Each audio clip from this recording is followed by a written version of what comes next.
Hello students, welcome to converge to success. मैं आपका tutor Irfan Shah. आज हम फिजिक्स के अंदर देखने वाले हैं how forces affect the motion. Force कितना इंपॉर्टेंट है सभी जानते हैं, राइट। बगैर फोर्स के कुछ होता है? नहीं होता। कोई चीज उठानी है, फोर्स की जरूरत है। अगर मोशन परफॉर्म करना है तो बगैर फोर्स के नहीं होता। ये पहले से लेकर आखिर तक हर लोगों ने प्रूफ किया है। आपको सबसे पहले पता होगा कि हर बॉडी देख रहे हैं हम मोशन के अंदर देखें कि अगर बॉडी मोशन में है फिर उसको रेस्ट में ला रहे हैं, एक्सेलरेशन परफॉर्म कर रहे हैं। ये सब हमने काइनेमेटिक्स के अंदर देखे, राइट। काइनेमेटिक्स के अंदर ये भी चीज देखे कि एक्सेलरेशन क्या होता है। काइनेमेटिक्स में ये भी देखे कि वेलोसिटी क्या होती है, स्पीड क्या होती है। लेकिन वो क्यों हो रहा है, एक्सेलरेशन क्यों परफॉर्म हो रहा है, इसका रीजन हमने नहीं देखे। It was not a part of kinematics. ये पार्ट आता है डायनेमिक्स के अंदर। What is the dynamics? Causes of motion, motion क्यों हो रहा है, ये सारी चीजें हम इसके अंदर देखेंगे। तो मोशन का सबसे बड़ा रीजन होता है फोर्स। तो ये होता क्या है फोर्स, कैसे होता है, क्या एक्ट करता है? Late us see here what is force. क्या होता है फोर्स, जानते हैं। सबसे पहली चीज हम बचपन से पढ़ते आ रहे हैं, किसको बोलते हैं फोर्स? फोर्स क्या है? एक एजेंट है। Force is the agent which pushes और पुल द बॉडी। बॉडी को पुश करता है या फिर पुश करता है या पुल करता है। दो ही चीजें होंगी ना। अगर मुझे किसी को खींचना है तो मैं क्या करूंगा, पुल करूंगा ऐसे। या फिर ढकेलना है तो मैं पुश करूंगा। डोर को बंद करना है, पुश कर दूंगा। खोलना है, पुल कर दूंगा। करेक्ट है। इसके अलावा कुछ होता है फोर्स? नो। बॉडी को या तो पुश करते हैं या तो पुल करते हैं। तो ये एजेंट है। इट इज द एजेंट जिसके जरिए से हम पुश कर सकते हैं या पुल कर सकते हैं बॉडी को। This is nothing but is called as the simply a force. Is it clear? So अभी देखेंगे हम how force affect the motion. Motion पे क्या इफेक्ट गिरता है फोर्स का, वो देखने की कोशिश करते हैं। देखो, फोर्स जो है बहुत ही एक इंपॉर्टेंट चीज थी कि सबसे पहले एक्सपेरिमेंटली उसको प्रूफ किया था। एरिस्टोटल नाम के साइंटिस्ट का नाम सुने होंगे, एरिस्टोटल भैया। करेक्ट है। क्या किया था उसने? एक स्मूथलेस सरफेस लिया था, यहां पे जैसे ऐसे लिया था ना, ऐसे कर्व। यहां पे बॉल पुट किया, बॉल यहां से इधर गया फिर यहां पे आया। होता है नहीं? हाँ, क्यों ऐसे क्यों होता है? क्योंकि हाइट की वजह से पोटेंशियल एनर्जी होती है ना बेटा।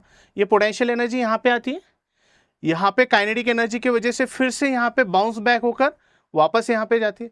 लेकिन उन्होंने देखा कि अपन ने एक बार छोड़ तो दिया था, लेकिन वो थोड़ी देर बाद में फिर से क्या हो गया, रुक गया। फाइनली रुक गया। मतलब कंटिन्यूस मोशन इंफिनिटी तक नहीं चल रहा है, कहीं ना कहीं जाकर क्या हो रहा है, रुक रहा है। करेक्ट। तो इससे उन्होंने एक बहुत ही अच्छा कंक्लूजन निकाला था कि भाई अगर बॉडी को मोशन में रखना है अर्थ सरफेस पे तो आपको फोर्स लगाना पड़ेगा। बगैर फोर्स के आप मोशन परफॉर्म नहीं कर सकते, पॉसिबल नहीं है। तो समझ में आया?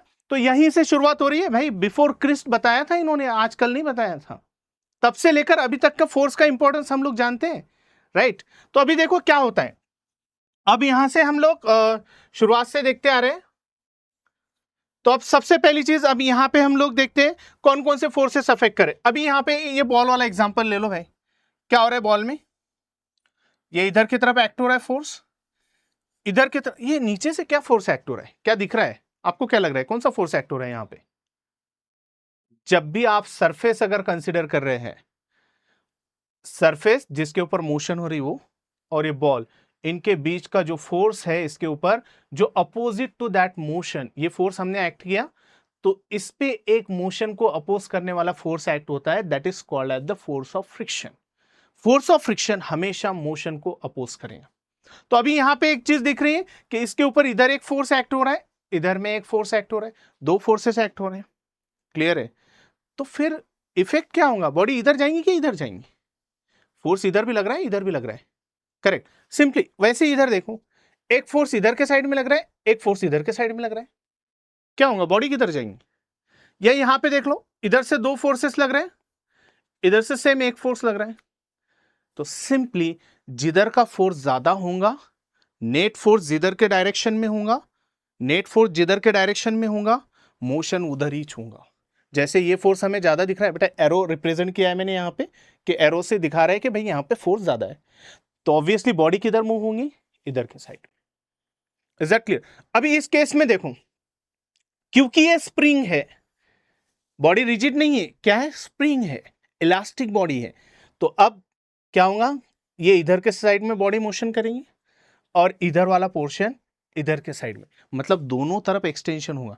तो एक बात समझ में, सर ये मोशन में आ रहा है, राइट, ये क्या हो रहा है, ये दोनों तरफ सेम फोर्सेस है, तो यहां पे क्योंकि बॉडी इलास्टिक है तो बॉडी का क्या हो रहा है, शेप चेंज हो रहा है। मतलब इससे एक बात पता चल रही है कि बॉडी सिर्फ मोशन नहीं बल्कि शेप को भी चेंज कर रही, करेक्ट। तो मोशन में तो आएंगी ऑब्वियसली, अपन स्प्रिंग देखते बेटा, स्प्रिंग को कंप्रेस करेंगे तो बॉडी ऐसे कंप्रेस हो गई, मोशन परफॉर्म हो गया, डिस्प्लेसमेंट हो रहा है, या एक्सटेंड करेंगे डिस्प्लेसमेंट हो रहा है। मतलब लेकिन वहां पे दो चीजें हो रही है, पहला तो मोशन भी हो रहा है और दूसरा क्या हो रहा है, इसका शेप एंड साइज भी चेंज हो रहा है। So both it will B affect. Similarly अभी इसके ऊपर देखो, इधर से दो फोर्सेस लगाए हुए हैं, इधर वन फोर्स ओनली, तो बॉडी किधर मूव करेंगी, इधर, है ना, अरे नहीं, क्योंकि फोर्सेस के डायरेक्शन देखो इधर के डायरेक्शन में, इसलिए बॉडी किधर मूव करेंगी, in this direction body will move. हमेशा ध्यान में रखना, नेट फोर्स की डायरेक्शन जो होंगी वही आपके मोशन की डायरेक्शन होंगी। How force affect, the direction of net force will be the same as the direction of motion. Is it clear? तो देखो यहां पे फोर्सेस इधर के डायरेक्शन में, ऑब्वियसली मोशन भी इधर के ही डायरेक्शन में होगा। ओके चलो अभी इस पे आते हैं। ये बॉल थ्रेड वाला दिख रहा है बेटा, पेंडुलम, तो इसको जब आप इधर के साइड में फोर्स लगाओगे, डिस्प्लेसमेंट हो रहा है यहां पे, तो यहां पे और एक फोर्स एक्ट होता है, कौन सा, ग्रेविटेशनल फोर्स। देखो कौन कौन से फोर्स एक्ट हो रहे, एक तो अपन यहां पे लगा रहे हैं उसको बॉडी को इधर लाने के लिए, और एक फोर्स जो है ये आपका ग्रेविटेशनल फोर्स इधर के साइड में एक्ट हो रहा है, दिख रहा है। तो इसलिए बॉडी डिस्प्लेस होकर यहां पे चलेगी। अगर आप यहां पे रिलीज कर देते हो, छोड़ दिया बॉडी को, अब फोर्स नहीं लगाया अपन ने, क्या होगा, क्या बॉडी वहीं पे रुकेंगी, नहीं रुकेंगी। क्यों नहीं रुकेंगी, क्योंकि आपने फोर्स लगाना बंद कर दिया लेकिन ग्रेविटेशन ने नहीं किया, ग्रेविटेशन उसको खींचकर नीचे लेकर आ जाएगा। समझ में आ रहा है, ग्रेविटेशन क्या करेगा, नीचे लेकर आ जाएंगे सीधे सीधे। ओके सिमिलरली ये वाला तो पता ही है, न्यूटन भैया से पढ़े हैं हम, एप्पल तो खास है उनके लिए, तो हमारे लिए भी खास है। क्या हुआ था, एप्पल स्टोरी बहुत बार सुनते हैं हम कि एप्पल सर पे गिरा था, तो गिरा था तो क्या ग्रेविटेशन का इन्वेंशन हुआ था, इसलिए एप्पल दिख रहा है यहाँ पे बढ़िया सा, खा मत लेना सिर्फ उसको, ठीक है। तो ग्रेविटेशन की वजह से एप्पल क्या हो रहा है बेटा, ये नीचे के साइड में गिर रहा है। It is also the force. Gravitational force is also force. So these are the forces which causes the motion, which affect the motion. Motion को जो affect कर रहे हैं, ये इस तरीके के ये सारे forces हमारे पास में हैं। ओके यहाँ पर बॉल इधर के साइड में मूव कर रहा है, that will be perform the rolling motion as well as the linear motion. सीधा भी जा रहा है इसलिए उसको उसको रोलिंग मोशन ही कहेंगे, क्योंकि उसमें rectilinear motion as well as there rotational motion perform हो रहा है। अब ये ब्लॉक है, ब्लॉक इधर के साइड में मूव हो रहा है, तो यहाँ पे सीधा जा रहा है, मतलब लीनियर मोशन परफॉर्म कर रहा है। Okay that we can understand easily, right. तो ये यहाँ पे आपको दिखेगा, बॉल है यहाँ पे, तो कौन से टाइप का मोशन बन रहा है यहाँ पे, it will be rolling. Rolling में क्या होता है, लीनियर प्लस रोटेशनल, क्योंकि ऐसे रोटेट भी होगा एक्सिस पे, घुमाए तो बॉल को, देखो नहीं तो फोर्स लगाकर क्या होता है, rolling plus linear, it will be rolling motion, rotational plus linear, it will be the rolling motion. अब यहां पे क्या हो रहा है, सिर्फ ऑब्जेक्ट ऐसे सामने जा रहा है, मतलब ये लीनियर मोशन परफॉर्म हो रहा है। अब इधर अगर स्प्रिंग पे फोर्स लगा दिया, छोड़ दिया, तो क्या होगा, स्प्रिंग फिर से वापस अपने पोजीशन पे, फिर एक्सटेंड, तो इसको क्या कहते हैं, ऑसिलेटरी या वाइब्रेटरी मोशन कहते हैं। It will be commonly known as SHM, simple harmonic motion, बार बार अपने पोजीशन को क्रॉस कर रहा है, पीरियोडिक मोशन हो गया। और ऑसिलेटरी मोशन क्योंकि मीन पोजीशन से पास होता है, पहले ये इसकी रिलैक्स पोजीशन ऐसी है, अगर खींच लिए तो अपन यहाँ पे चला जाता है, अगर उसको छोड़ दिए तो क्या होता है, फिर से इधर आ जाता है, मीन पोजीशन से क्रॉस करता है, वापस फिर से ऐसे आता है। So this is called as simple harmonic motion, इसको डीप में पढ़ेंगे अपन आगे। सिमिलरली इसमें क्या हो रहा है, सीधा आगे जा रहा है, लीनियर मोशन। अब ये ऊपर से बॉल नीचे गिरता है बेटा, यस एप्पल गिर रहा है, क्या होगा, सीधा linear motion, straight line perform कर रहा है, भले वो वर्टिकल में हो, ये हॉरिजॉन्टल में जा रहे हैं। यहां पे इधर गया, यहां से वापस इधर जाता है, यहां से फिर से इधर जाता है, ऑसिलेटरी मोशन, ऑसिलेटरी मोशन क्योंकि पेंडुलम है। तो these are different types of motion that occur due to the force only. The force इन सब के लिए रिस्पॉन्सिबल है। ओके, चलो आगे बढ़ते हैं। तो अभी देखिए फोर्सेस क्या क्या कर सकता है। The concept of force we will see. Make an object move from the rest. अगर कोई बॉडी रेस्ट में है, उसको मोशन में लाना है, क्या करना पड़ेगा? फोर्स लगाना पड़ेगा। बगैर फोर्स अप्लाई करे बॉडी मोशन में नहीं आती। मैं यहां पे खड़ा खड़ा सोच रहा हूं मैं मोशन में आ जाऊं, नहीं होगा, हमको फोर्स लगाना पड़ेगा। एक्सटर्नल फोर्स आपको अप्लाई करना पड़ेगा किसी बॉडी के ऊपर, तभी बॉडी मोशन में आएंगी, अदरवाइज नहीं आएंगी। समझ में आ रहा है? तो अपन सोच रहे हैं कि यहाँ पे टेबल रखा हुआ है, भाई तू मोशन में आ जा, नहीं होगा। आपको क्या करना पड़ेगा? उसको ढकेलना पड़ेगा, या तो पुश करोगे आप, या तो उसको खींचोगे अपने, पुल करोगे, तभी बॉडी मोशन में आएंगे, अदरवाइज नहीं। तो बॉडी को मोशन में लाने के लिए, रेस्ट में है तो फोर्स अप्लाई करना पड़ेगा। That will the first thing, make an object moves from the rest. Second, change the speed of moving object. अभी जा रहे हैं अपन 50 के स्पीड से, बढ़िया घूमते हुए जा रहे हैं, राइट। अब 50 के स्पीड से जा रहे हैं, आगे देख रहे हैं कि हमने देखा अभी इसको, अरे यार टाइम तो हो गया, एग्जाम में के लिए पहुंचना है, जल्दी से 5 मिनट में पहुंचना है। क्या करेंगे? स्पीड बढ़ाना है। स्पीड ऐसे ही बढ़ जाएंगे जो स्पीड से चले, नहीं, आपको एक्सेलरेट करना पड़ता है। आपको एक्सेलरेट करना पड़ता है, आपको फोर्स ज्यादा लगाना पड़ेगा। या आप वॉकिंग करते हुए चाह रहे हैं तो आपको दौड़ना पड़ेगा, थोड़ी फोर्स ज्यादा लगाओगे, थक जाओगे आप। मीन्स स्पीड अगर बढ़ाना है तब भी आपको फोर्स लगाना पड़ेगा। कांस्टेंट स्पीड से जा रहे हैं, अगर स्पीड बढ़ाना है आपको फोर्स अप्लाई करना पड़ेगा। That will be second thing. Third, change the direction of moving object. Body इधर जा रही है, आपको मूव करना है इधर के साइड में, ऐसे ही नहीं हो जाएगा, अपने आप होता है नहीं, आपको फोर्स लगाना पड़ेगा। या सिंपल व्हीकल, बाइक चला रहे हो आप, साइकिल चला रहे हो, हाथ छोड़कर चला ला रहे, ऐसे हाथ छोड़ दिए चला रहे हैं, और मेरा कहना है भाई नहीं, मैं डायरेक्ट इधर राइट साइड में मुझे टर्न लेना है, विल इट बी पॉसिबल? नहीं होगा। आपको हाथों से फोर्स लगाना पड़ेगा, या फिर बॉडी का ऐसा बैलेंस करके भी लगाना पड़ेगा, या कैसे भी लगा सकते हो, लेकिन फोर्स इज नेसेसरी। या सिंपल और एक एग्जांपल, क्रिकेट खेल रहे हो, करेक्ट, क्रिकेट खेलते हुए बॉल आया उधर से, आपने देखा होगा टच करके, तो सिंपल टच अगर कर दिया आपने बॉल के डायरेक्शन को, टच करके डायरेक्शन दे दिए, बॉल अच्छा खासा दूर जाता है। या फिर आगे भी अगर आपको मारना है तो आपको डायरेक्शन चेंज करना है उसकी, बॉल जिधर से आ रहा उधर ही भेजना है, या बॉल को इधर के साइड में भेजना है, बॉल को इधर के साइड में भेजना है, तो आपको वहां पे फोर्स लगाना पड़ेगा बैट के जरिए से। तो इसलिए जब फोर्स लगाओगे तभी बॉल के डायरेक्शन चेंज होंगे, मतलब डायरेक्शन चेंज करने के लिए भी फोर्स का लगाना जरूरी है। Then to change the shape and size of object, spring को कंप्रेस करना है, फोर्स लगाना पड़ेगा, अपने आप नहीं होगा। स्प्रिंग को एक्सटेंड करना है, फोर्स लगाना पड़ेगा, अपने आप नहीं होगा। अगर किसी भी बॉडी का शेप चेंज करना है आपको क्या करना होगा?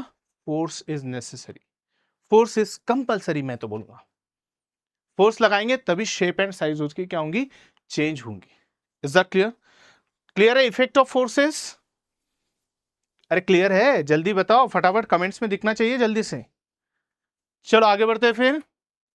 Measuring the magnitude of force. अब फोर्स कैसे मेजर करते हैं? Any idea? मेजर किया है कभी फोर्स को? हाँ किया तो है सर। कैसे करते हैं? वेइंग मशीन का इस्तेमाल करते हैं, स्प्रिंग बैलेंस का इस्तेमाल करते हैं। किसका करते हैं? ऑब्वियसली स्प्रिंग बैलेंस का हम यूज करते हैं फोर्स को मेजर करने के लिए। Spring balance will use for the measuring the force.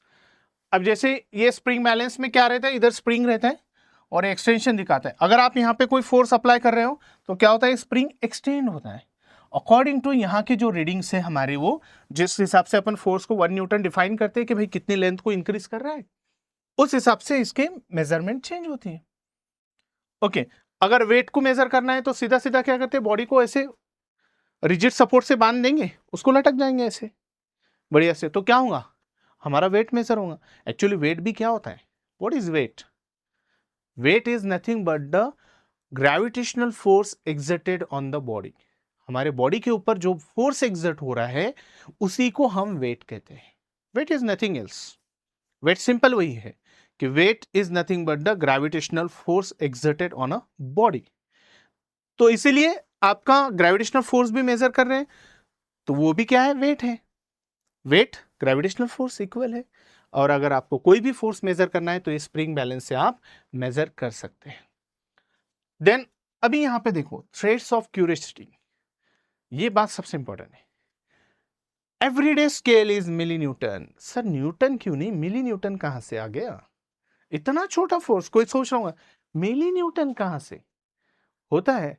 देखो फिगर दिया हुआ है, इसका अगर फोर्स निकालना है तो लाइट टच है तो मिली न्यूटन में ही आएगा ना, क्योंकि उसका मास क्या होता है, मिलीग्राम में होता है। बहुत सारी चीजें ऐसे जो मिलीग्राम में उसका मास है। सो उस फोर्स को अपन न्यूटन में मेजर करेंगे, it will B 0.00, it will be very difficult. या फिर हम सिंपल सीधी सी बात है, मैं बोर्ड के ऊपर ऐसे हाथ रखकर खड़ा हूं तो मेरा फोर्स न्यूटन में नहीं लग रहा, उसके ऊपर लाइट टच है, थोड़ा सा टच किया मैंने, ऐसे थोड़ा सा टच किया। मैंने पेन हाथ में लिया है, पेन का मास 1 kg है, ये नहीं है। Pen is not of 1 kg, 1 kg नहीं है, मुश्किल से कितना होगा रे, 10 ग्राम, हाँ हल्का है 10 ग्राम। 10 ग्राम है तो 10 ग्राम मास जब है उसका, तो 1 न्यूटन फोर्स कहां से अप्लाई करना पड़ेगा मुझे? नहीं करना पड़ेगा। इसको लिफ्ट भी करना है मुझे तो ग्रेविटी का चलो 10 ले लेते हैं, तो 10 ग्राम मतलब 10/1000, ये 0.000 कट हो गया, 0.1 न्यूटन हो रहा है। So that we use the smaller units, इसलिए हम स्मॉलर यूनिट्स का यूज करते हैं। इसीलिए बोला डेली लाइफ में जो हम फोर्सेस लगा रहे हैं these are the smaller newton. खाना खा रहे हो तो खाना खाते टाइम में भी हम स्मॉलर लगाएंगे ना, एकदम से 1 kg तो नहीं ना खा लेंगे, पॉसिबल नहीं है। इसीलिए हमारे डेली लाइफ के अंदर हमारा जो यूनिट होता है that is nothing but the milli newtons. कौन सा होता है? मिली न्यूटन्स। अदरवाइज कंफ्यूज नहीं होना, बहुत से बार ऐसा आता है कि भाई डेली लाइफ में जो यूज करते हैं अपन फोर्स का यूनिट क्या है, तो it is nothing but the milli newton. Okay, उसके बाद में लैब स्केल। लैब स्केल क्या होती है? योक्टो न्यूटन। योक्टो न्यूटन में 10⁻⁻24 न्यूटन। जब भी आपको स्पेशलाइज एक्सपेरिमेंट करने हैं, जैसे माइक्रोस्कोपिक हो गए, तो आप देखो जब अपन माइक्रोस्कोप से अगर देख रहे हैं तो मतलब एटम्स के ऊपर वर्क कर रहे हैं, न्यूक्लियस के ऊपर वर्क कर रहे हैं, लेबोरेटरी में उसी को टेस्ट करेंगे ना। तो अब इतने बारीक चीजों को अगर देखते हैं तो उसका मास कितना होता है। जैसे अगर सिंपल अगर हम देख रहे हैं कि प्रोटॉन ही ले लिए हमने, प्रोटॉन का मास कितना होता है, किस ऑर्डर में होता है? 10⁻⁻27 kg के ऑर्डर में होता है। क्या इन न्यूटन से डिफाइन करना परफेक्ट होगा हमारे लिए? Not possible. इलेक्ट्रॉन को स्टडी कर रहे हैं, इलेक्ट्रॉन का ऑर्डर कितना होता है? 10⁻31 9.1 इंटू, तो कितना छोटा हो रहा है। इसीलिए ऐसे एक्सपेरिमेंटल पर्पस के लिए हम लोग यूज करते हैं yocto newton is the unit for that, specialised experiment के लिए। Is it clear? इस चीजों को ध्यान में रखना है अच्छे से। ओके चलो आगे बढ़ते हैं फिर। ओके, बैलेंस अनबैलेंस फोर्स क्या रोल प्ले करता है? What is balance force, what is unbalance force? Simple, balance force जो नेट फोर्स, जिसके अंदर नेट फोर्स क्या होता है? 0 होता है। देखो ये दोनों खींच रहे हैं बेचारे, ये दो लोग, ये भी इधर से फोर्स लगा रहे हैं, ये भी इधर से सेम फोर्स अप्लाई कर रहे हैं, नेट फोर्स क्या आ गया? 0। तो कौन सा फोर्स हो गया? Balance force. बैलेंस फोर्स में नेट फोर्स क्या आएगा? 0 आएगा।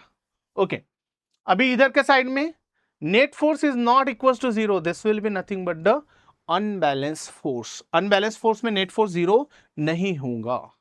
जैसे एक सीधी सी बात, ये बंदा बेचारा खड़े खड़े ये 50 न्यूटन का फोर्स अप्लाई कर रहा है, ये 40 न्यूटन फोर्स अप्लाई कर रहा है।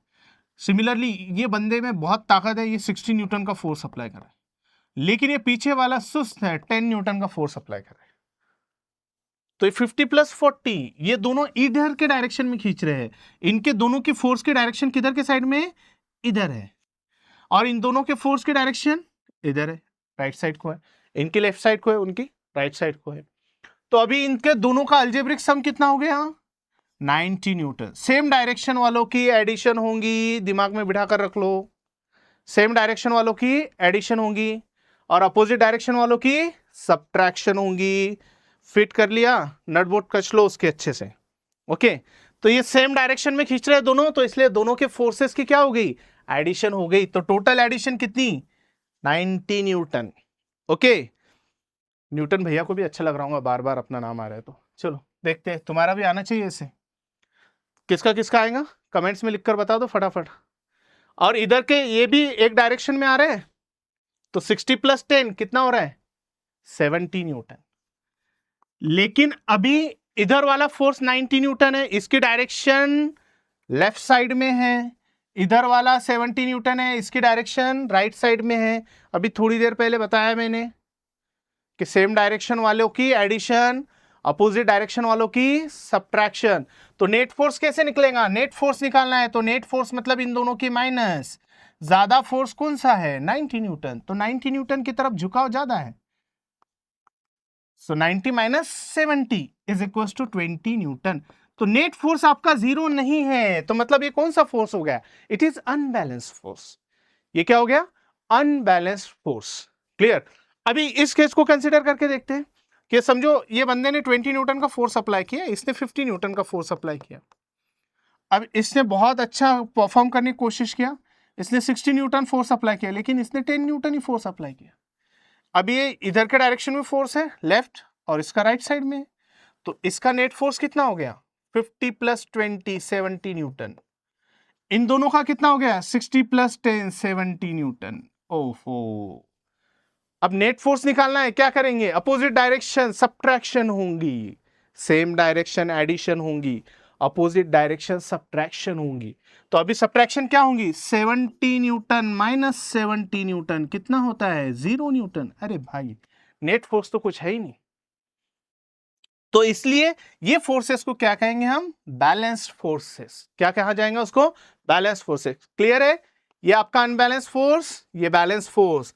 तो ये ध्यान में रख लोगे अच्छे से। देखो यहां पर भी लिख कर दिया अपोजिट डायरेक्शन, तो नेट फोर्स डिफरेंस करके लोगे, सेम डायरेक्शन दोनों की ऐड कर दोगे। फिट कर लो दिमाग के अंदर, बहुत सारी जगह यूज करेंगे अपन उसको। ओके, चलो आगे बढ़ते हैं फिर। Okay, next force. अब अपन फोर्स देख रहे हैं। फोर्स में जनरली हमारे पास में बेसिक दो टाइप के फोर्सेस लेते हैं हम। कौन कौन से? पहला होता है कांटेक्ट फोर्स, और दूसरा होता है नॉन कांटेक्ट फोर्स। हाँ सर, बचपन में पढ़ा था, कहीं तो भी पढ़ा था ना, तो बस उसी को याद कर लो। बचपन भूल गए तो क्या काम किया बे तुमने। चलो देखो, सो कांटेक्ट फोर्स हमने देखा है, जिसको फिजिकल टच करने की जरूरत पड़ती है उसको क्या बोलते हैं? Contact force. कांटेक्ट फोर्स का हम फर्स्ट टाइप देखेंगे, that is the force of friction. Friction बहुत जरूरी इंसान है। अर्थ सरफेस के अंदर फ्रिक्शन का रोल बहुत इंपॉर्टेंट होता है। It's a very important role of friction. Force of friction बहुत ही इंपॉर्टेंट टाइप ऑफ फोर्स होता है, इसको दिमाग में बिठा कर रख लो। और फोर्स ऑफ फ्रिक्शन किसके अंडर में आता है? कांटेक्ट फोर्स के अंदर। अभी अपन कांटेक्ट फोर्स पे फोकस करेंगे। ओके, इसको नॉन कांटेक्ट को हटा देते हैं, अभी उसको नहीं देखेंगे, अभी अपन सिर्फ फोकस करेंगे कांटेक्ट फोर्स पे। चलो ठीक। हाँ, पहली चीज, acts between the bottom of the object and the surface opposite to the motion। सबसे पहले दिमाग में फिट कर लेना, frictional force always opposes relative motion. क्या बोलोगे? Frictional force always opposes relative motion. Friction force always opposes relative motion. Relative motion को हमेशा अपोज करेगा। कौन करेगा? Frictional force. रिलेटिव मोशन मतलब क्या होता है? पढ़े हो मोशन में। रिलेटिव मोशन जिस ऑब्जेक्ट के ऊपर रोल कर रहे हैं, जैसे ये ऑब्जेक्ट है, ये सरफेस है, दिख रहा है सरफेस है ना, बड़ा सा सरफेस है, छोटा नहीं है। हाँ, तो ये बॉडी इस सरफेस के ऊपर मूव कर रही है, तो इसको बोलते हैं relative motion. Motion of the object with respect to this surface is called as relative motion between these two. तो फ्रिक्शन इसके रिलेटिव मोशन को अपोज करेगा। सर मोशन को करेगा कि रिलेटिव मोशन को? तो ये दिमाग में बिठा लो भैया, it is the relative motion को अपोज कर रहा है। वो नहीं, वो अपोज नहीं करेगा। जैसे इनके बीच में फ्रिक्शन है, मैं ये हैंड को मूव कर रहा हूं, तो मेरा फोर्स ऑफ फ्रिक्शन इसके मोशन को अपोज नहीं करेगा, वो अपोज करेगा रिलेटिव मोशन को। It will oppose only the relative motion. वो एक दूसरे से मोशन को अपोज करेगा। ये इसको एक दूसरे के रिलेटिव में मोशन नहीं परफॉर्म करना चाहिए, ऐसा उसका कहना है। हम दोनों साथ में कर सकते हैं ना, सीधी सी बात। अर्थ सरफेस के ऊपर कितना फ्रिक्शन है, वेरी फ्रिक्शनल बॉडी। मिट्टी के ऊपर जाकर खड़े हो जाओ, फ्रिक्शन ही फ्रिक्शन है।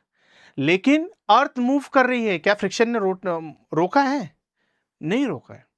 तो फ्रिक्शन मोशन को अपोज नहीं करता है, फ्रिक्शन रिलेटिव मोशन को अपोज करता है। हाँ, वहीं पे हम मूव करेंगे तो हमें अपोज कर रहा है। तो ये बात ध्यान में रखना है कि friction opposes the relative motion. अब दूसरी चीज, हाँ, तो ये किस पे डिपेंड करता है? पहले तो अपोज कर रहा है मोशन को, डिपेंड किस पे करेगा? Nature of the surface. Surface कैसा है? जैसे टाइल्स के ऊपर अगर ले रहे हैं अपन, किसी बॉल को फेंक दिया, थोड़ा सा टच करके दे दिया तो बहुत दूर तक जाएगा। वहीं पे अगर मिट्टी है बहुत सारी सरफेस में, या कारपेट है जो स्मूथ नहीं है, ये ध्यान रखना, फ्रिक्शन ज्यादा है, स्मूथ नहीं है, उसके ऊपर अगर आप फेंकोगे ज्यादा दूर तक नहीं जाएगा, थोड़ी देर जाकर रुक जाएगा। क्यों ऐसे हो रहा है? क्योंकि वहां पे सरफेस पे फ्रिक्शन ज्यादा है। मिट्टी के ऊपर फ्रिक्शन कैसा है? ज्यादा है, और जहां पे फ्रिक्शन ज्यादा होगा मोशन को वो ज्यादा से ज्यादा अपोज करेगा। Is it clear? चलो, तो पहला समझ में आया कि भाई सरफेस का नेचर स्मूथर है तो कम फ्रिक्शन, और रफ है तो ज्यादा friction. So object start moving only when applied force is larger than friction. ये बात सबसे इंपॉर्टेंट है बेटा। देखो, ऑब्जेक्ट अगर रेस्ट में, एक सीधी सी बात, अगर आपने एक टेबल लिया, ये टेबल है, टेबल कंसीडर कर लेते हैं, इसको टेबल है, तो ये रेस्ट में है अभी, तो ये इसका फोर्स जब फ्रिक्शन से ज्यादा होगा तभी ऑब्जेक्ट मूव करेगा। देखो, एक सीधी सी बात है, एक काम करो, टाइल्स से, हमारे घर में टाइल्स लगी होती है, सेम ऑब्जेक्ट को उठाओ या टेबल को उठाओ, टाइल्स पे रखो और उसको ढकेलो, स्लाइड हो जाएगा आराम से। अब उसी टेबल को 2-4 लोग ले जाकर बाहर लेकर जाओ और मिट्टी पे रख दो और फिर उसको ढकेल के देखो आप, पॉसिबल नहीं। ऐसा क्यों होगा? क्योंकि मिट्टी में सरफेस फ्रिक्शन ज्यादा होने की वजह से वहां का फ्रिक्शनल फोर्स ज्यादा होगा, और टाइल्स पे फ्रिक्शनल फोर्स कम लगेगा, इसीलिए टाइल्स पे स्लाइड बहुत आसानी से होगा। और जबकि जो मिट्टी है, मिट्टी के ऊपर जो भी हमारा फोर्स लगा रहे हैं वो सफिशिएंट नहीं होगा। Is that clear? So that is the things कि ऑब्जेक्ट स्टार्ट मूविंग व्हेन, जब फ्रिक्शन फोर्स से ज्यादा फोर्स आप अप्लाई करोगे तभी ऑब्जेक्ट मूव हो सकता है, अदरवाइज नहीं हो सकता। ओके, चलो नाउ अभी फ्रिक्शनल फोर्स निकालेंगे कैसे? हाउ? पहली चीज देखिए, depends on the surface nature, nature of the surface कैसा है। दूसरी चीज वेट, उसका वेट कितना है। ये दो चीजें बहुत मायने रखेंगी। कौन कौन सी? पहला सरफेस का नेचर, दूसरा वेट। अब सरफेस के नेचर को कैसे इंडिकेट करेंगे? तो it will give the coefficient of friction. यहां पे क्या आएगा? Coefficient of friction. फ्रिक्शन का कोएफिशिएंट ये डिफाइन करेगा कि आपका नेचर कैसा है। कोएफिशिएंट ऑफ फ्रिक्शन ज्यादा है मतलब वो सरफेस कैसा है? ज्यादा रफ है, फ्रिक्शनल फोर्स ज्यादा रहेगा। अगर कोएफिशिएंट ऑफ फ्रिक्शन कम है तो उस टाइम में आपका सरफेस स्मूथ है, opposition to the motion will be lesser. And अभी इसके अंदर फ्रिक्शनल फोर्स जो है हमारे, उसके बेसिक दो टाइप्स आते हैं आपके। कौन कौन से? Number first that will be the, सबसे पहला होता है स्टैटिक फ्रिक्शन। फ्रिक्शनल फोर्स के दो टाइप है बेसिक, ध्यान रखना बेटा, स्टैटिक फ्रिक्शन और दूसरा काइनेटिक फ्रिक्शन। कौन कौन से दो टाइप्स बन रहे हैं? Static friction, other is the kinetic friction. Static friction, static friction क्या करता है? ऐसा फ्रिक्शन जो ऑब्जेक्ट को कहां पे रखेगा? रेस्ट में रखेगा, मूव होने की बात ही नहीं। तो क्या कर रहा है? रेस्ट में रख रहा है। देखो, बहुत ही इंपॉर्टेंट कंसेप्ट है, बॉडी को रेस्ट में जो रख रहा है that is called as the static friction. A friction which keeps body at rest. तो कीप बॉडी एट रेस्ट, अगर बॉडी को रेस्ट में रख रहा है इट मीन्स व्हाट? जैसे एक सिंपल सा एक एग्जांपल लेते हैं अपन यहां पे। एक ये ब्लॉक है आपका, इसका मास 100 kg है, ओके, और ये आपका स्मूथ सरफेस नहीं है, फ्रिक्शनल फोर्स है। तो ये सरफेस के और इस बॉडी के बीच में, मतलब ये सरफेस का जो नेचर दिखा रहा है दोनों के बीच में, coefficient of static friction mu s is equal to है 0.5 न्यूटन। सॉरी न्यूटन नहीं, वो यूनिटलेस होता है, it's a constant coefficient of friction, तो 0.5। अभी आपने यहाँ पे जी की वैल्यू अपन ने ले लिया 9.8 है, और यहाँ पे फोर्स मैंने लगा दिया यहाँ पे 100 न्यूटन, 100 न्यूटन लगाता हूँ, ठीक है, 100 न्यूटन का फोर्स अप्लाई कर दिया। ओके, तो अभी यहाँ पे जब मैं 100 न्यूटन का फोर्स अप्लाई कर रहा हूं, यहां पे मुझे निकालना है स्टैटिक फ्रिक्शन कितना है। तो कैसे निकालेंगे? स्टैटिक फ्रिक्शन निकालने के लिए क्या फॉर्मूला यूज करोगे? ये बात बहुत इंपॉर्टेंट है, ध्यान में रखना। अगर ऑब्जेक्ट रेस्ट में है मतलब वहां पे स्टैटिक फ्रिक्शन एक्ट हो रहा है। बहुत ही कंफ्यूजिंग होता है, लेकिन ध्यान में रखेंगे अच्छे से।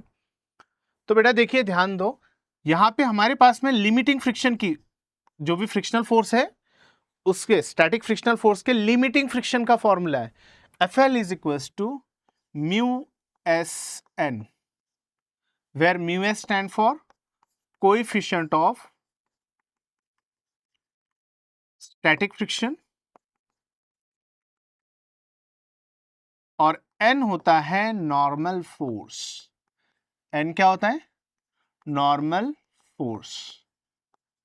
समझ में आ रहा है? Mu s coefficient of static friction और N stand for the normal force. अब यहां पे नॉर्मल फोर्स क्या होता है? What is normal force? Normal force किसे कहते हैं ये भी जानना बहुत जरूरी है कि ये ऑब्जेक्ट है जिसका मास m है, ठीक है। तो नॉर्मल फोर्स किसे कहेंगे? जब भी किसी फोर्स, किसी ऑब्जेक्ट को हम किसी भी सरफेस के कांटेक्ट में रख रहे हैं, जैसे मैं खड़ा हूं यहां पे सरफेस पे, मेरे ऊपर कौन सा फोर्स एक्ट हो रहा है? Gravitational force, correct. Gravitational force क्या करता है? ग्रेविटेशनल फोर्स हमारे बॉडी को कहां पे लेकर जाने की कोशिश करता है? At the centre of the earth. कहां पे जाना होता है उसको? सेंटर ऑफ द अर्थ पे जाना होता है। लेकिन मैं गया सेंटर ऑफ द अर्थ पे? नहीं, मैं तो यहीं खड़ा हूं। क्यों खड़ा हूं? क्योंकि भले ग्रेविटेशनल फोर्स मुझे सेंटर ऑफ द अर्थ में लेकर जाना चाह रहा है, लेकिन यहां पे जो सरफेस है वो बोल रहा है नहीं सर अभी मत जाओ, अभी तो आपका वक्त आया नहीं, ठीक है। तो वो नहीं जाने दे रहा। वो क्या कर रहा है? वो रोक रहा है। रोक रहा है मतलब कुछ ना कुछ फोर्स अप्लाई कर रहा हूँ। एक अगर मैंने यहां से फोर्स लगाया आपको ढकेलने के लिए, तो आप पीछे ढकेल जाओगे ना। आप ढकेलोगे कब? नहीं, कब नहीं गिरोगे पीछे? जब आप भी सेम फोर्स मेरे ऊपर अप्लाई करोगे। तो मैं अर्थ सरफेस में नहीं जा रहा हूं, अर्थ के सेंटर में नहीं जा रहा हूं, इसका मतलब ये सरफेस ने सेम फोर्स लगाया है लेकिन अपोजिट डायरेक्शन में लगाया होगा, इसलिए मैं नहीं जा रहा। तो वो जो फोर्स एक्ट होता है सरफेस के वजह से, उसी को कहते हैं नॉर्मल फोर्स। तो ये इसका वेट नीचे के साइड में जा रहा है, this is weight is equal to mg। ये किसके वजह से? Gravitational force. Weight is nothing but a gravitational force. और नॉर्मल फोर्स ये सरफेस अपोजिट डायरेक्शन में, परपेंडिकुलर अपोजिट डायरेक्शन में, ऑफ थ्रस्ट फोर्स भी बोलते हैं उसको, ऑफ थ्रस्ट फोर्स, ऊपर के डायरेक्शन में एक्ट हो रहा है। This is called as the normal force. उसको क्या कहते हैं? नॉर्मल फोर्स कहते हैं। समझ में आ गया? नॉर्मल फोर्स पक्का है। सिंपल क्या डिफाइन करोगे उसको? The force acted on the body by the surface in contact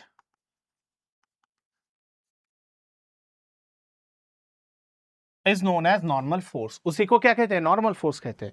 कि जो सरफेस कांटेक्ट में है बॉडी के, तो उस बॉडी के ऊपर जो सरफेस फोर्स अप्लाई कर रहा है अपवर्ड डायरेक्शन के अंदर, अपोजिट डायरेक्शन, ऑब्वियसली ग्रेविटी के अपोजिट डायरेक्शन में, यहाँ पे, हाँ यहाँ पे प्लेन सरफेस की बात कर रहा हूँ, मैंने इंक्लाइंड सरफेस की बात नहीं किया। अभी मैं इंक्लाइंड में नहीं जा रहा हूँ।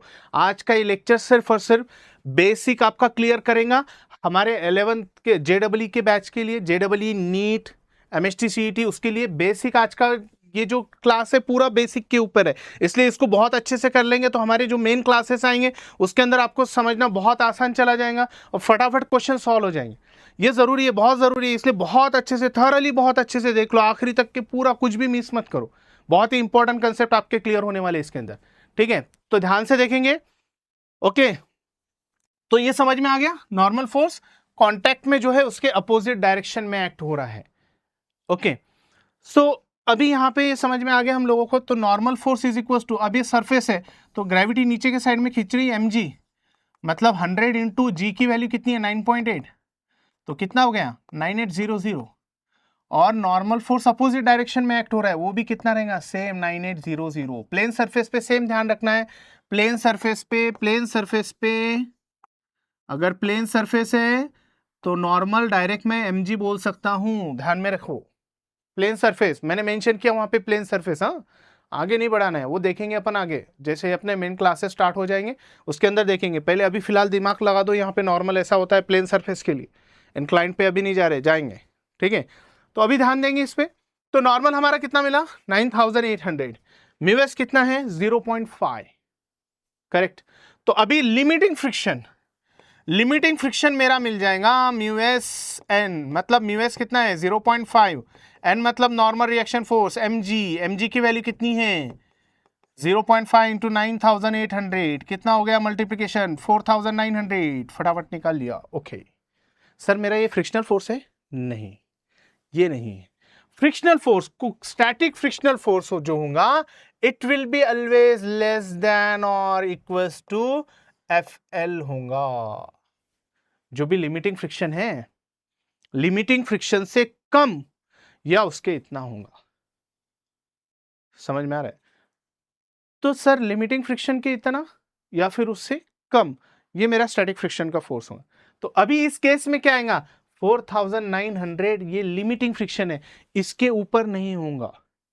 तो जब भी फ्रिक्शनल फोर्स रहेगा, आप जो फोर्स अप्लाई कर रहे हैं हम उसको देखेंगे। यहां पे फोर्स कितना अप्लाई किया 100 न्यूटन, कितना अप्लाई किया 100 न्यूटन, और यहां पे कितना है 4900। तो इन दोनों में से जो सबसे कम होगा 4900 और 100 न्यूटन में कम कौन सा फोर्स है 100 न्यूटन, तो आपका फ्रिक्शनल फोर्स हो जाएगा स्टैटिक फ्रिक्शन कितना 100 न्यूटन, कितना होगा 100 न्यूटन। क्योंकि स्टैटिक फ्रिक्शनल फोर्स का फॉर्मूला μSN नहीं है, वो लिमिटिंग फ्रिक्शन है, मैक्सिमम वैल्यू। क्योंकि हमने देखा फ्रिक्शनल फोर्स क्या है विच अपोजेस द मोशन। अब बॉडी रेस्ट में है, मोशन में तो है ही नहीं, तो हम जितना फोर्स लगाएंगे बॉडी को फ्रिक्शनल फोर्स उतना ही सिर्फ अपोज करेगा, फालतू काम नहीं करता, वो फालतू काम नहीं करता। वो समझो मैंने यहां से 100 न्यूटन फोर्स लगा रहा और फ्रिक्शनल फोर्स ने बोला मेरे पास तो इतनी ताकत है, मैं क्या करता हूं इसको इतने, मेरे पास में कितनी कितना गया 4900 न्यूटन है, मैं अपोज करता हूं ये 100 न्यूटन को 4900 न्यूटन से, तो क्या होगा बॉडी इधर, जैसे इधर फोर्स लगा रहे और फ्रिक्शनल फोर्स इधर लगाएगा तो बॉडी इधर मूव हो जाएंगी ना। अनबैलेंस फोर्स होगा तो बॉडी मोशन में आ जाएगी ना, उसको तो रेस्ट में रखना है। भले ही उसके पास में ज्यादा ताकत है लेकिन जहां पे इस्तेमाल करना वहीं पे करेगा, समझ में आ रहा है, जहां पे यूज करना है वहीं पे करेगा। जरूरत नहीं है तो क्यों करेगा, जरूरत है 100 न्यूटन अपोज करने की तो मैं सिर्फ 100 न्यूटन अपोज करूंगा। हाँ छोटा बच्चा अगर आ रहा है फाइट करने के लिए मेरे साथ में, मैं मेरी पूरी ताकत लगा दूंगा नहीं, वो बच्चे की पूर्ति सिर्फ उतनी ताकत लगा दूंगा कि उसको अपोज कर सकूं, समझ में आ रहा है। मैं इसको होल्ड करने के लिए पूरी ताकत लगा दूं कि टूट जाए वो, नहीं, मुझे जितना काम करना है मैं बस उतना ही फोर्स मेरी तरफ से लगाऊंगा। हाँ इधर अगर ये 200 न्यूटन लगाएगा तो मैं भी 200 न्यूटन लगाऊंगा, नहीं जाना नहीं है बेटा, यहीं पे खड़ा रहे, समझ में। तो सेम रोल ये फ्रिक्शन पे प्ले करता है। उसके बाद भले ही लिमिटिंग वैल्यू है लेकिन सामने वाला जितना फोर्स लगा रहा है बस फ्रिक्शनल फोर्स उतना ही अपोजिशन फोर्स लगाएगा, ये ध्यान में रखना है। तो इसीलिए जब भी आप फ्रिक्शनल फोर्स निकालोगे कंसेप्ट में सीधा दिमाग लगाना, पहले तो आप स्टैटिक फ्रिक्शन लिमिटिंग फ्रिक्शन की वैल्यू निकालना और हमारा अप्लाइड फोर्स कितना है, वो दोनों में से जो कम आएगा that will be nothing but the your frictional force. Okay fine, तो चलो आगे बढ़ते हैं। फिर फ्रिक्शनल फोर्स समझ में आ गया किस तरीके से निकालना है। So that is nothing but the static friction. Kinetic friction क्या करेगा, kinetic friction a friction which opposes the motion, जो बॉडी मोशन में है उसको अपोज करेगा कौन, काइनेटिक फ्रिक्शन। स्टैटिक फ्रिक्शन जो बॉडी को रेस्ट में रखेगा, और काइनेटिक फ्रिक्शन जो बॉडी मोशन में है उसके ऊपर लग रहा है, तो जो बॉडी मोशन में है अगर उस पर से थोड़ा सा फोर्स हटा दो, जैसे बाइक चला रहे ना तुम, तो बाइक को एक्सेलरेट कर दो, चलो अच्छी खासी स्पीड आ गई सर, अब चलो मैं हाथ छोड़ देता हूँ, बैठ जाता हूँ, कार पर से एक्सेलरेटर पर से पैर उठा लेता हूँ, खड़े रहो, क्या बॉडी चलेगी? नहीं। क्यों? क्योंकि काइनेटिक में भी है तो फ्रिक्शनल फोर्स क्या करेगा, उसको धीरे धीरे रोक लेगा। ओके, तो this is called as a kinetic friction. जो बॉडी मोशन में है उसके ऊपर जो फोर्स अप्लाई होता है that is called as the kinetic friction. Okay, चलो, हाँ, तो अभी आगे बढ़ते हैं थोड़ा सा और अपन डीप में पूरा पढ़ने वाले हैं आने वाले क्लासेस के अंदर। जब हम हमारी एक्चुअल JEE की बैच, नीट की बैच शुरू करेंगे, उसके अंदर हम पूरा डीप में पढ़ेंगे, उसके ऊपर क्वेश्चन भी बहुत अच्छे से लेंगे। अभी का कंसेप्ट को ध्यान में रखना है, क्लियर करना है। ओके, तो अभी हम देख रहे हैं Newton's first law of motion. Newton भैया ने फर्स्ट लॉ दिया मोशन का, क्या था देखो, बहुत ही इंटरेस्टिंग। हमने सबसे पहले देखा एरिस्टोल जी को देखे थे अपने, मैंने शुरू में क्लास के शुरू में एरिस्टोल का नाम मेंशन किया था, करेक्ट। एरिस्टोल फॉलोसी एक बहुत ही इंपॉर्टेंट फॉलोसी होती है फिजिक्स के अंदर, कि उन्होंने क्या किया था, ऐसा मस्त कर्व बनाया था। अरे यार ये फिर से वाइट आ गया, चलो देखते हैं। हाँ चलो, हाँ, तो यहाँ पे उन्होंने क्या किया, बॉडी ये धीरे धीरे करके रेस्ट में आ गई थी, पता है, याद आ गया कुछ, आ गया ना? हाँ, लेकिन ये आने की वजह से उन्होंने क्या कहा कि अगर बॉडी को मोशन में लाना है तो आपको फोर्स अप्लाई करना पड़ेगा। न्यूटन भैया ने बोला हाँ भाई ठीक तो है, बॉडी को मैं अगर फर्स्ट पे फेंक रहा हूं तो थोड़ी देर बाद रेस्ट में आ रही, तो एब्सोल्यूट स्टेट ऑफ मोशन क्या हो गया, rest. Yes, rest is the absolute state of motion. Agree हो गए? इन्होंने बोला था ना, एरिस्टोटल गलत नहीं हो सकते, बोलेंगे इतने सालों से बोला है, ऐसे थोड़ी ना बंदा होगा। और तो इन्होंने बोला हाँ ठीक है, क्योंकि एक्सपेरिमेंटल दिख रहा है, हमको भी दिख रहा है कि बॉडी को किसी भी ऑब्जेक्ट को थ्रो करो, थोड़ी देर बाद जाकर रेस्ट में आता है। अभी बाइक की बात की अपन ने, थोड़ी देर बाद रेस्ट में आता है, तो उनका भी यही कहना था कि थोड़ी देर बाद रेस्ट में आता है, मतलब ये कि एब्सोल्यूट स्टेट ऑफ मोशन है रेस्ट, हर बॉडी रेस्ट में होती है। लेकिन जैसे ही गैलीलियो सर आए, उन्होंने क्या किया, एक रिफ्रैक्टिंग टेलीस्कोप बना दिया। रिफ्रैक्टिंग टेलीस्कोप नाम याद है ना, टेलीस्कोप के साथ जुड़े हैं गैलीलियो गैलीली। तो गैलीलियो सर ने जब टेलीस्कोप बनाया, केपलर सर ने स्पेस को ऑब्जर्व किया, तो क्या देखते हैं कि प्लैनेट्स कई दिन से मोशन में है, तो मोशन में ही है भाई। अरे ये क्या हो गया, फिर एब्सोल्यूट स्टेट ऑफ मोशन क्या है, रेस्ट है, ये मोशन है, confused. Then Sir Isaac Newton come to the conclusion that an object which is in motion will be continuous in a motion, and the body at rest will be continuous to be at rest until and unless external force is applied. जो body rest में है, an object at rest remains at rest, जो body rest में है वो rest में ही रहेंगी, and the body in motion continues to be in motion with constant velocity unless net force acts upon the object. जब तक नेट फोर्स एक्ट नहीं होता तब तक बॉडी रेस्ट में है तो रेस्ट में ही रहेंगी, और मोशन में है तो मोशन में ही रहेंगी। ध्यान में आ रहा है? दिमाग में घुसा लो। This law is called as law of inertia. Law of inertia. Oh sir, inertia क्या आ गया, कुछ तो अजीब हो रहा है। इनर्शिया, इनर्शिया क्या है? Inertia it is the tendency of a body. What is inertia? Inertia क्या है? Inertia a tendency of body. It is called as a tendency of a body. Tendency of body to oppose state of change of state of motion. Change of state of motion. Motion के state को change होने से जो oppose करती है उसी को क्या कहते हैं? इनर्शिया कहते हैं। जैसे अगर कोई बॉडी मोशन में है तो वो मोशन में ही रहना चाहती है, कोई बॉडी रेस्ट में है तो वो रेस्ट में ही रहना चाहती है। वो नहीं चाहती कि भाई मैं क्यों जाऊं, मोशन में क्यों रहूं, मैं तो रेस्ट में ही रहना चाहूंगी। जैसे एक सीधे सा एग्जांपल, चलो इमेजिन करो, ट्रेन से कितने लोग कूदे हैं? नहीं कूदे, बड़े डरपोक लोग हैं यार तुम लोग। ओके, कूदे हैं कुछ? कमेंट में बताओ जल्दी से, कितने लोग कूदे? चालू ट्रेन से बोल रहा हूँ, नहीं सर नहीं तो ट्रेन रुकी और फिर जंप कर रहे, नहीं ऐसे नहीं चाहिए। चालू ट्रेन में से कितने लोग कूदे? ओहो, कुछ नहीं कूदे, बड़े डरपोक है, छोड़ो पीछा, चलो जाने दो। एक सिंपल सा एग्जांपल देता हूं आप लोगों को। अगर हम कार के अंदर ट्रैवल कर रहे हैं, सीधे से सडनली अगर ब्रेक अप्लाई किए तो क्या होता है? ऐसे सामने की तरफ गिर जाते हैं हम, करेक्ट। सडनली ब्रेक अप्लाई किया, we move forward, why does it happens? ऐसा क्यों हो रहा है?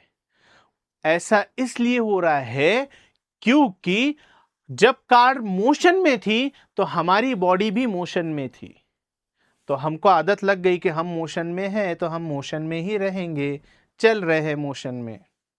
Okay, similarly suddenly brake apply हुए, चलो हमारे पैर तो कांटेक्ट में है इसके कार के, तो ठीक है वो रुक जाएंगे, लेकिन अपर पार्ट जो है बॉडी का वो तो चाहेगा कि मैं मोशन में ही रहूं, क्योंकि उसके ऊपर तो फोर्स नहीं लगा ना, फोर्स कांटेक्ट में जो है उसके ऊपर लग गया है। मेरी बॉडी तो किस में है? रेस्ट में नहीं है, मोशन में है, तो इसीलिए मैं आगे जाना चाहता हूं, इसलिए मेरी बॉडी आगे की तरफ झुक जाती है, फिर मुझे सहारा लेकर रुकना पड़ता है, नहीं तो मुंह के बल गिर जाऊंगा। बस के अंदर होता है ऐसे, खड़े से ट्रैवल करो कभी बढ़िया सा, मुंह के बल गिरने की नौबत आ जाती है। तो this is nothing but the law of inertia, और वो जो चीज है उसको इनर्शिया कहते हैं। And what is inertia? Inertia is the measure of mass. जितना मास ज्यादा, इनर्शिया उतना ज्यादा, जितना मास कम, इनर्शिया कम। Okay, so understood about inertia. तो यही इनर्शिया यहां पे फॉलो हो रहा है फर्स्ट लॉ ऑफ मोशन में, कि बॉडी मोशन में है, मोशन में ही रहना चाहेंगी, बॉडी रेस्ट में है, रेस्ट में ही रहना चाहेंगी। कार में तुम बैठे हो आराम से बढ़िया से, और ड्राइवर आ गए और ड्राइवर ने क्या किया, डायरेक्ट एक्सेलरेट कर दिया, तो क्या होता है, बॉडी पीछे के साइड में ऐसे जंप करती है ना? क्यों? क्योंकि हमारी बॉडी तो रेस्ट में थी और वो सडनली मोशन में आना चाह रहा है, तो मैं तो जहां हूं वहीं रहना चाहूंगा, सिर्फ मेरा लोअर पार्ट जो है आगे चला जाएगा। हमको लग रहा है हम पीछे गिरे, नहीं, हमारा लोअर पार्ट आगे जा रहा है, हम जैसे के जो कांटेक्ट में है उस सरफेस के, इसलिए हम जहां हैं वहीं पे रहते हैं, इसलिए हमको बैकवर्ड जर्क मिलता है। That are nothing but the simple examples of the newtons first law of motion, law of inertia. Okay, see here object at rest, net force zero, velocity zero, तो वो रेस्ट में ही रहेगा कब तक? जब तक उसके ऊपर नेट फोर्स जीरो के अलावा यूज नहीं होगा। अब मेरा एक सीधा सा सवाल है, मैं सिंपल क्वेश्चन, कि एक car, a car travels with 60 kilometre per hour, car 60 kilometre per hour के स्पीड से ट्रैवल कर रही है। ओके, तो अभी यहां पे अगर कार 60 किलोमीटर पर आवर के स्पीड से ट्रैवल कर रही है यहां पे, सो व्हाट इफ, क्या हम इसको, क्या इस पे न्यूटन्स लॉ ऑफ मोशन अगर अप्लाई किए, अगर यहां पे हम फ्रिक्शनल फोर्स अगर कंसीडर नहीं किए और एक्सेलरेट करना बंद कर दिए, क्या होगा? बॉडी रेस्ट में आएंगी या नहीं आएंगी? मैंने फ्रिक्शनल फोर्स एक्सक्लूड कर दिया, फ्रिक्शनल फोर्स है ही नहीं, 60 किलोमीटर पर आवर के स्पीड से जा रही है, मैं उसके ऊपर कोई दूसरा फोर्स अप्लाई नहीं कर रहा हूं, बॉडी मोशन में रहेंगी या रेस्ट में रहेंगी? 100% बॉडी किस में होंगी? मोशन में ही रहेंगी, उस पर जब तक फोर्स ना लगे। सीधी सी बात है, जब तक फोर्स नहीं लगता तब तक बॉडी मोशन में है तो मोशन में रहती, रेस्ट में रहेंगे तो रेस्ट में। वॉयजर को जानते हो भाई? कितने लोग जान रहे हैं वॉयजर? 90s में अपन ने लॉन्च किया ना सैटेलाइट, सो कब से, लगभग आज 50 साल के ऊपर हो रहे हैं, 50 साल से अभी तक स्पेस में ट्रैवल कर रहा है। कितने की स्पीड से ट्रैवल कर रहा है बेटा? लगभग उसकी स्पीड 78,000 किलोमीटर पर आवर है। उसको कोई और एनर्जी दे रहे, कोई फोर्स अप्लाई कर रहे? नहीं कर रहे, फिर भी अभी भी चल रहा है। वो बेस्ट एग्जाम्पल है समझने के लिए कि बॉडी मोशन में थी तो कंटिन्यूस मोशन में ही रह रही, कोई भी उसके ऊपर नेट फोर्स एक्ट नहीं हो रहा, फिर भी बॉडी अभी भी मोशन में है। Is that clear? और रेस्ट का तो हमको पता ही है, रेस्ट में बैठे रहे एक जगह पे तो जब तक कोई फोर्स नहीं लगाएंगे मोशन में नहीं आएंगे। So body at rest will be at rest and in motion will continues to be motion until and unless external unbalanced force is applied। जब तक external unbalanced force apply नहीं होता बॉडी जहां है वही स्टेट में रहेंगी, और बॉडी को जिसके उस स्टेट में जो रख रहा है उसको बोलते हैं इनर्शिया। क्या बोलते हैं? इनर्शिया वो एक चीज है जो बॉडी को जिस स्टेट में है उसी स्टेट में रखना चाह रही। ओके, इंपॉर्टेंट पॉइंट ध्यान रखो, constant velocity means no change in magnitude और डायरेक्शन, ना उसमें मैग्नीट्यूड चेंज हो रही है ना ही उसमें डायरेक्शन चेंज हो रहा है। नेट फोर्स कितना हो गया? जीरो, और नेट फोर्स जीरो तो एक्सेलरेशन भी क्या होगा? जीरो। ओके, चलो देखते हैं। अभी देखो एक पोजीशन टाइम ग्राफ, ये पोजीशन टाइम ग्राफ है, अपन ने देखे थे। अगर पोजीशन टाइम ग्राफ में कांस्टेंट दिख रहा है मतलब parallel to time axis graph है, मतलब ऑब्जेक्ट क्या है, रेस्ट, ऑब्जेक्ट मोशन में नहीं है। अनदर थिंग, कांस्टेंट वेलोसिटी है, यूनिफॉर्म मोशन है, तो ऑब्जेक्ट के जो है एक ही वेलोसिटी से ट्रैवल कर रहा है। इस केस के अंदर बताओ क्या हो गया, ये कांस्टेंट स्पीड। पोजीशन टाइम में अगर आपकी पोजीशन चेंज हो रही है लेकिन लीनियरली, मतलब ये भी क्या हो गया, यूनिफॉर्म मोशन, मतलब इसमें भी क्या है, constant speed. Velocity time graph के अंदर, वेलोसिटी टाइम ग्राफ में वेलोसिटी एक्सिस टाइम एक्सिस को कैसा है, पैरेलल है। ग्राफ जो है टाइम एक्सिस को पैरेलल है वेलोसिटी टाइम ग्राफ में, तो ये कांस्टेंट वेलोसिटी हो गई।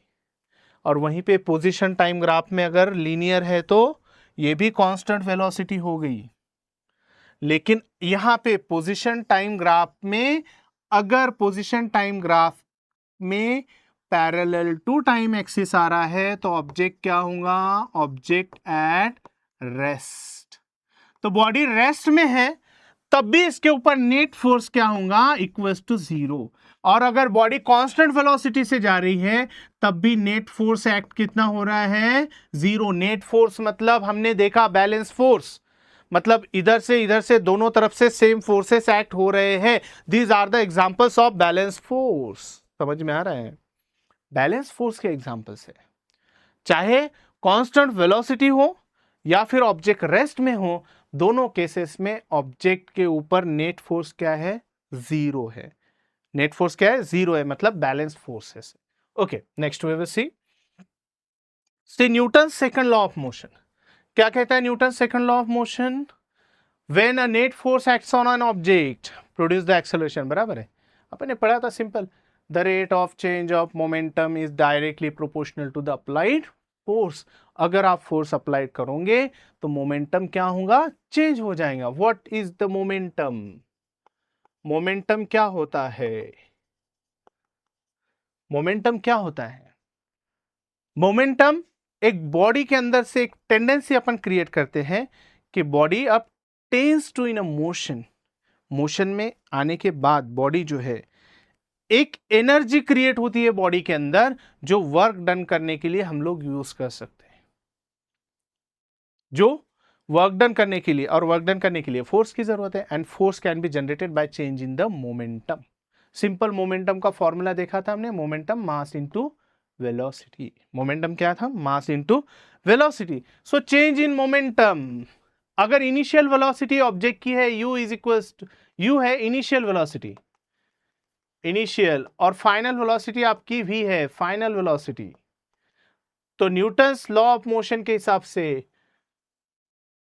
F force is directly proportional to change in momentum, final momentum minus initial momentum। तो F is equals to final momentum क्या है, mv, कांस्टेंट अपन 1 कंसीडर कर लेते हैं यहाँ पे, mv minus mu upon t, the rate of change of momentum. क्या बोल रहा है बेटा, देखिए, the rate of change of momentum, see here, the rate of change of momentum is directly proportional to force। Momentum के change का जो rate है, रेट मतलब विथ रेस्पेक्ट टू टाइम, इसलिए mv माइनस mu अपॉन क्या हो गया, time, is equal to क्या मिला, फोर्स। दोनों में से मास कॉमन निकल गया, ब्रैकेट में क्या बचा, v minus u upon t. v minus u upon t क्या होता है, एक्सेलरेशन का फॉर्मूला। तो force is equal to mass into acceleration. तो जब भी नेट फोर्स एक्ट होगा बॉडी पे, object accelerate in the direction of net force. Force, net force की डायरेक्शन जिस डायरेक्शन में है उसी डायरेक्शन में एक्सेलरेशन परफॉर्म होगा। And the magnitude of acceleration is proportional to magnitude of net force and the inversely proportional to the mass. क्योंकि F का formula क्या है, force is equal to mass into acceleration. अगर आपको acceleration निकालना है तो इसे को m को डिवाइड में भेजेंगे, F upon m is equal to क्या मिल गया, एक्सेलरेशन। मतलब acceleration is directly proportional to the force and acceleration is inversely proportional to the mass, that we can easily say. Okay, so ध्यान रखेंगे। And force that produces acceleration, अच्छा 1 newton force को क्या बोलेंगे, how we can define 1 newton force. a force which can produces 1 meter per second square acceleration of 1 kg mass. मास कितना है 1 kg, acceleration कितना produce कर रहा है 1 metre per second square. This is called as the 1 newton force. 1 newton force 1 kg mass produces 1 metre per second square acceleration. Okay, चलो देखें real life examples देखते हैं. बहुत सारे हैं हमारे पास. Increasing the time duration of an impact reduces acceleration. देखा है बहुत से बार, क्रिकेट देखते हैं. हाँ, व्हेनेवर यू विल सी, आपने देखा है जब भी स्लिप के ऊपर, स्लिप में देखे होंगे या फिर पॉइंट पे खड़ा होता है फील्डर, कैच करते टाइम में देखे होंगे उसका reaction like this. Wicket keeper देख लो यार, सिंपल. कभी भी आप विकेट कीपर फास्टर बॉलर को ऐसे नहीं पकड़ेगा, it will be like this, या फिर ये ऐसे झुक जाते हो. व्हेनेवर धोनी को देखा होगा बहुत से बार, क्या होता है ऐसे झुक जाते हैं ऐसे, या फिर ऐसे हाथ पीछे ऐसे. क्यों भाई, क्यों? ट्रेंड है कोई? नहीं, ट्रेंड नहीं. क्या होता है, या फिर तुम लोग एक्सपीरियंस करो, कैच पकड़ते टाइम में ऐसे पकड़ के रखो एक जगह पे, हाथ पे बहुत जोर से लगता है, चट्टा आ जाएगा, ऐसे लाल हो जाता है हाथ. Okay, why does this happens? ऐसा क्यों करते हैं कि जब ये बॉल यहाँ पे दस्तानों पे पड़ रही है इसके, तो हम हाथ को पीछे लेते हैं, क्योंकि इसको mv मास इनटू वेलोसिटी एक मोमेंटम है. अब ये मोमेंटम, सीधी सी बात, बॉल का मास ज्यादा तो है नहीं, ठीक है. मास कितना होगा 100 ग्राम पकड़ लो, ठीक है. 100 ग्राम का पकड़ लो, ज्यादा नहीं पकड़ते अपन, 100 ग्राम वाला पकड़ लो, ठीक है. तो 100 ग्राम का मास मतलब 100/1000 कितने के स्पीड से ट्रैवल कर रहे हैं. अपन देखते हैं यार, सीधा सा बॉलर जो बॉलिंग करता है कितने की स्पीड से रहती है बेटा, 140. फास्टर बॉलर आ रहा है 140, 120 किलोमीटर पर आवर पकड़ लेंगे. 120 छोड़ो, 108 किलोमीटर पर आवर कंसिडर कर लेंगे. मीटर पर सेकंड में किया तो 5/18 ले लेंगे यहाँ पे, तो कितना हो गया 30 मीटर पर सेकंड. इसको मल्टीप्लाइड बाय 30 कर लो, कितना हो गया 0 0 कैंसिल, 0 0 कैंसिल. लगभग 3 न्यूटन फोर्स एक्ट हो रहा है. कितना न्यूटन फोर्स एक्ट हो रहा है 3 न्यूटन फोर्स सीधा हाथ पे लग रहा है. सोचो क्या इफेक्ट गिरेगा. 3 न्यूटन फोर्स मतलब 3 किलो बॉडी तुम्हारे हाथ के ऊपर फोर्स लगा रही. 3 न्यूटन फोर्स एक्ट हो रहा है बॉडी के. So it will B heavier force. जब वो वेलोसिटी से इतना मोमेंटम यहाँ पे क्रिएट हो रहा है, और अगर सडनली, अच्छा ठीक हो छोड़ दो, 3 न्यूटन फोर्स ही हो रहा है. सर ज्यादा नहीं है 3 न्यूटन फोर्स, जरा सा तो है ना, हो सकता है जरा सा है. लेकिन तुम जब देखते हैं सडनली जैसे ही बॉल हाथ पे टच कर रहा है, मतलब वहां पे टाइम ऑफ इम्पैक्ट वो रेस्ट में आने का बहुत जल्दी हो रहा है, 0 टाइम में हो रहा है ना. अगर वो 0 टाइम में अगर रेस्ट में आ रहा, मतलब फाइनल वेलोसिटी आपकी 0 तो हो रही है, रुक रहा है, लेकिन टाइम कितने टाइम में आ रहा है 0 सेकंड में अगर वो रुक रहा है, तो सोचो अभी फोर्स का फॉर्मूला चेंज इन मोमेंटम लिया ना हमने. Change in momentum, initial momentum मेरा 3 है ना, सॉरी 3 न्यूटन नहीं, केजी मीटर पर सेकंड. ये मेरा मोमेंटम है. फाइनल मोमेंटम मेरा 0 है, अपॉन टाइम कितना 0, एनीथिंग अपॉन 0, इनफाइनाइट फोर्स लगेगा हाथ के ऊपर. सोचो टाइम मेरा अगर 0 सेकंड है तो इनफाइनाइट फोर्स लग रहा है हाथ के ऊपर, कितना इफेक्ट गिरेगा. It will be very dangerous. इसलिए हम पीछे खींचते हैं कि भाई वो ना ही, मैं नहीं चाह रहा कि 10 सेकंड में रुके, मैं नहीं चाह रहा 1 सेकंड में, 0.1 सेकंड में तो रुक जाए. अगर वो 0.1 सेकंड में रुकेगा तब जाकर मेरे हाथ के ऊपर 30 न्यूटन का फोर्स लगेगा. समझ में आ रहा है? 30 न्यूटन का फोर्स मतलब 3 किलो की बॉडी मेरे हाथ के ऊपर है, एक हाथ पकड़ा हुआ. इट्स ओके, लेकिन इनफाइनाइट फोर्स लगेगा, इट विल बी डिफिकल्ट. इसीलिए मैं चाह रहा हूं कि वो कम से कम टाइम मेरा 0.1 सेकंड पे आ जाए, ताकि मेरे हाथ के ऊपर, सॉरी 30 न्यूटन, एक 0 लगाना पड़ेगा यहाँ पे, 30 न्यूटन फोर्स एटलीस्ट मेरे हाथ के ऊपर लगे, ज्यादा नहीं चाह रहा. समझ में आ रहा है? That's one example that we use. Why does this use? क्योंकि rate of change of momentum जितने फास्ट होगा, एक सीधी सी बात, अगर हम 2 माले से सेकंड फ्लोर से कूद गए, नीचे फर्श है, सर पे टकराएगा, सर फूटेगा, ब्लड निकलेगा. और ऐसा ना करते हुए अगर अपन एक यहां पे गद्दी लिए, गादी ना लेते हुए या नेट लिए, ओके, आप नेट के ऊपर गिर रहे, फिर नेट से टूटकर नीचे, नेट टूट जा रही, फिर भी नीचे गिर रहे, नेट पे गिर रहे, फिर नेट टूट गई, नीचे गिर रहे, आपको ज्यादा इफेक्ट नहीं गिरेगा. क्यों नहीं गिरेगा? क्योंकि नेट ने पहले आपकी स्पीड को डिक्रीज कर दिया है, फिर धीरे धीरे आपका स्पीड डिक्रीज हो गई. स्पीड डिक्रीज कर दिया ना नेट ने. क्यों? नेट इलास्टिक होती है, आप पढ़ने के बाद में वो डायरेक्ट जीरो नहीं होता वहां पे फोर्स, वो ऐसे झुक जाती है, मतलब आपको रेस्ट में लाने के लिए कुछ तो भी टाइम लग रहा है, जिसकी वजह से नेट फोर्स डिक्रीज हो रहा है। ओके, और सेम अगर आप टाइल्स के ऊपर पड़ रहे हैं तो वहां पे तो इलास्टिक बॉडी है नहीं, झुकेंगी तो नहीं हो, तो डायरेक्ट क्या होगा, पढ़ते से उसको जीरो पे लाने की कोशिश करेंगे, मतलब इनफाइनाइट फोर्स एक्ट होगा उसके ऊपर, इसलिए हार्मफुल ज्यादा होता है, हड्डियां टूट जाती है, सर फूट जाता है। ओके, तो ये ध्यान में रखना, कूदना हो तो बढ़िया स्मूथ सरफेस देखना। हाँ, मिट्टी के ऊपर गिरेंगे तो सर नहीं फूटेगा, क्यों नहीं, क्योंकि मिट्टी थोड़ी स्मूथ होती है ना, क्ले वगैरह, तो वो क्या कर देती है, शेप चेंज कर देती है, तो उतना टाइम मिल जाता है उसको, चाहे वो 0.01 सेकंड क्यों ना हो, फोर्स तो डिक्रीज हो रहा है, इनफाइनाइट तो नहीं हो रहा है। जब 0 सेकंड रहेगा it will B infinite force acts upon the body. Okay, चलो देखते हैं नेक्स्ट।